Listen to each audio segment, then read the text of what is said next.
so our friend, the CaneRodPiper, wanted to start a discussion on faith. So today's little outdoor excursion will be a discussion, or at least an explanation, I suppose, of why I believe God exists, and more specifically, why I follow Jesus. So I grew up in a Christian home. Both my parents followed Jesus.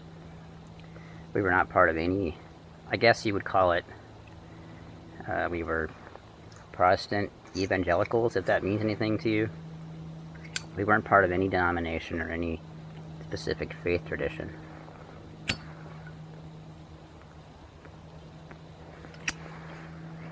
I shouldn't say that. We were part of a faith tradition in that we followed Jesus, but not any specific religion. So we were in church every time the door was open, and they sent me to a Christian school, so I learned a lot about God, about the Bible. I know a lot of theology. Well, the adults in my life were telling me how every human being is a sinner. And I knew, from what they described as sin, the way I often treated people was sinful. I lied to people to whom I should tell the truth. I often acted in my own self-interest at the expense of others. And sometimes I was just a jerk, believe it or not. But they said that there is good news, and that is that God did not want people to be separated by sin forever. He instituted a series of sacrifices for the Jews. By presenting those sacrifices to God, He would forgive those sins. But in Jesus, He sent His own Son. I love the air traffic.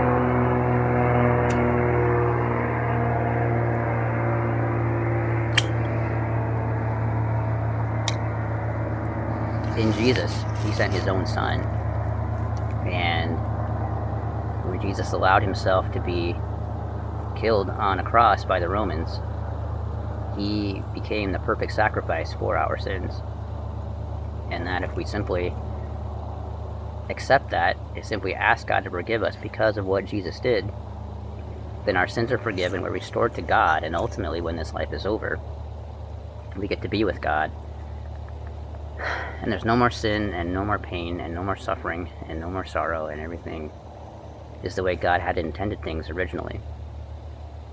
And I thought, since the alternative is paying the price for my sin myself, eternally tortured in hell, I thought, I'll take the forgiveness and being restored to God and going to heaven eventually.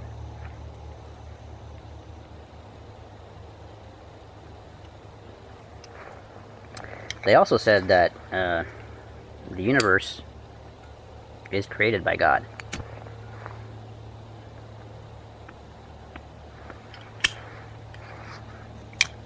And even as a kid, with my understanding of the universe, the complexity, this gigantic rock spins on its axis and rotates around or orbits around the sun, knowing human beings as I did, and the human body, and just nature as I have always enjoyed discovering it,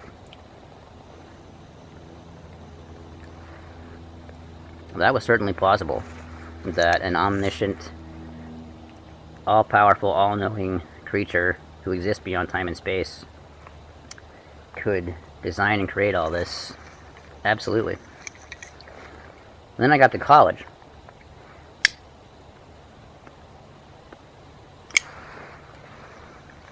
Actually, before that, it was more elementary school, junior high, where I was presented with the theory of Darwinian evolution.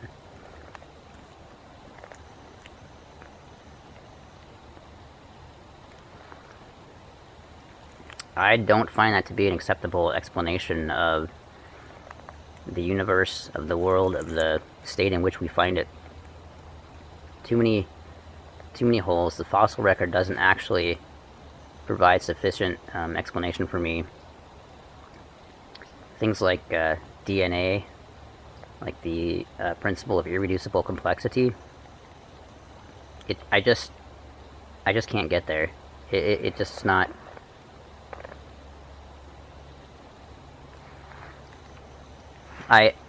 As I look at the world and human beings, I see order and I see design, and that implies a designer. Then I got to college, and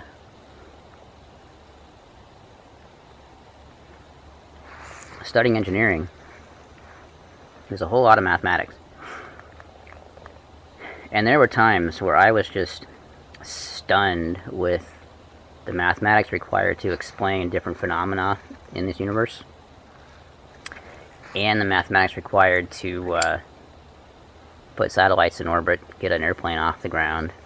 It's incredible. I remember sitting in class one day, I think it was orbital mechanics, and looking around at the other students and wondering, do you not understand the significance of this?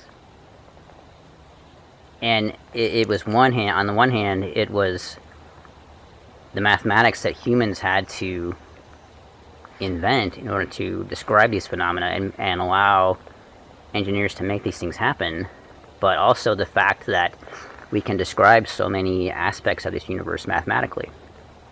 Again, that's because there is order, and again, that implies a designer. You don't just get order from randomness. And I studied all the different possible ways this universe could have begun, and I still came back to the biblical explanation of God creating the world is the best one I can find.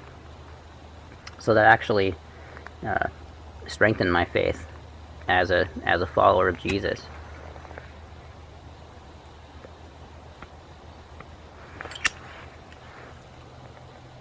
And I'll tell you, as I said, I don't subscribe to any religion or any particular church tradition.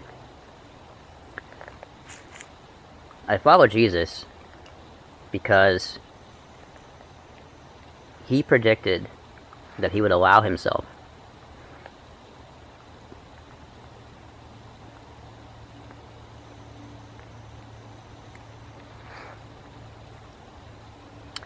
to be murdered, and then a couple days later rise from the dead and be just as alive as anyone ever.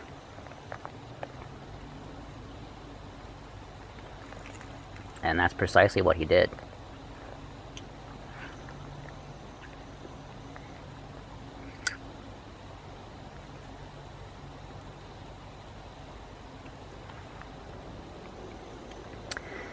I always clung to that decision to follow Jesus when I was a kid, and the promise that all the misery and suffering that is part of the human experience would end, and that I would be free of that and just get to enjoy God without any barriers between us. Well, fast forward to 2010. It was the lowest part of my life. My dad died of cancer that spring. I was working as an engineer for bosses and engineers who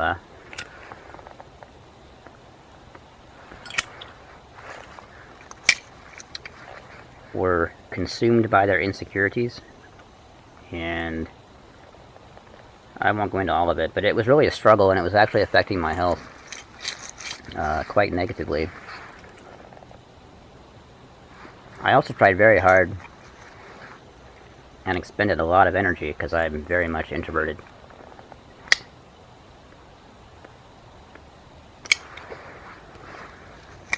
To connect with the Christian community in the place I live, and to develop friendships.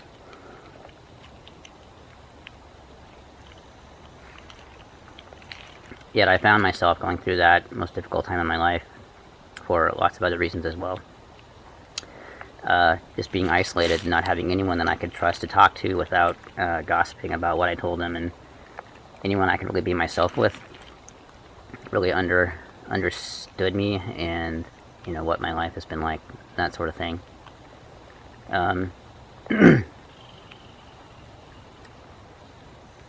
Well, that was late summer or fall, and I had just left the memorial service for a friend's father. Can't keep this thing wet. I drove to a trailhead, and I hiked a ways, found a rock that overlooks a river that runs through the valley. And I sat there and I contemplated buying a bottle of whiskey and just drinking until I felt nothing.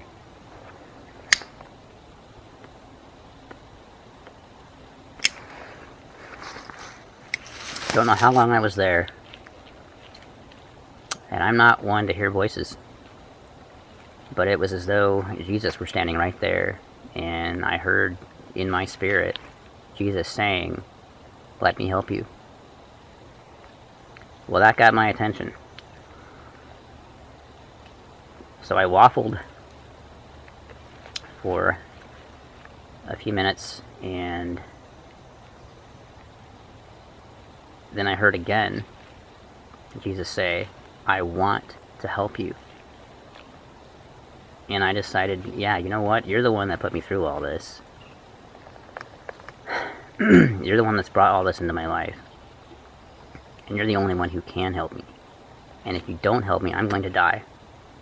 So it was as though I had just tossed this heavy backpack from my shoulders and just dropped it right at the feet of Jesus. And I instantly felt a tiny bit better. I sat there for a few more minutes and eventually wandered back to my truck, and I was feeling a little bit better by then, and I got home and felt even better still, and by the time I went to bed that night, I knew I would be okay. I still had the grief and all the problems and all the everything I was dealing with, but I knew that I could trust Jesus and that he was going to make it all right. So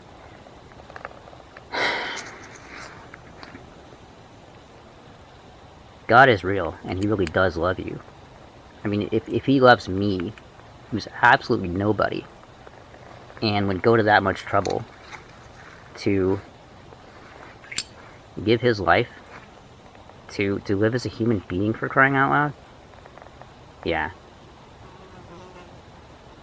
that's why I believe in God. That's why I follow Jesus.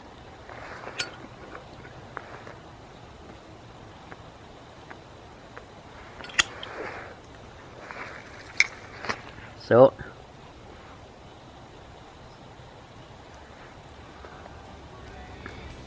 whatever you believe, I hope that you will know God's love, joy, and peace today.